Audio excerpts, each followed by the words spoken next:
My sulking ex brought chaos home. So I exposed a drug gang and freed us from her family's dark world. When did 15 minutes change everything?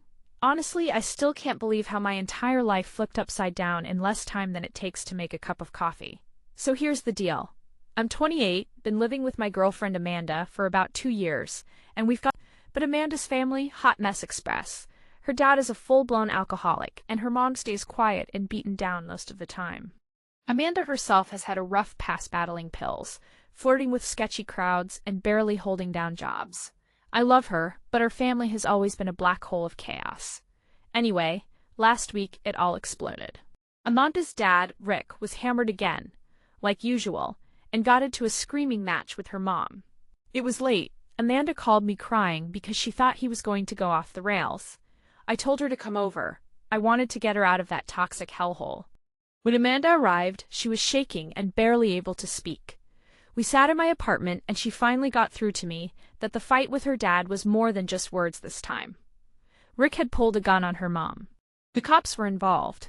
Amanda was terrified, but what really broke me was when she said, "I'm tired of running. I want out. I promised I'd help."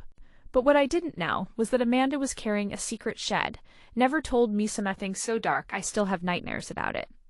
That night, as Amanda was hitting the bathroom, her phone buzzed. She ignored it at first, but then looked pale as a ghost. "It's my brother," she whispered. Her younger brother, Jason, is some low-level dealer mixed up with the worst kind of people. Amanda was trying to protect him for years, but those people, they don't mess around. "I have to answer," she said, voice trembling. Turns out, Jason had just set a robbery at a rival drug crew's stash house, and they wanted payback. The call was a warning they'd come after Jason and anyone close to him.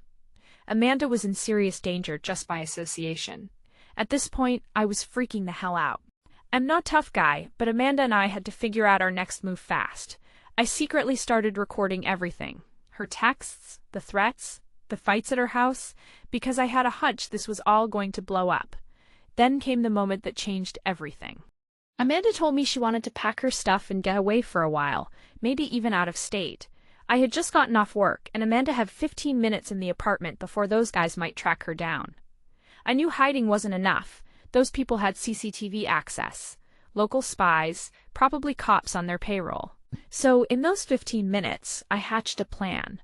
I wasn't going to let Amanda run. That night, I contacted an old buddy from a shady part of town. The guy owed me a favor, and he was about as dangerous as they come. The plan?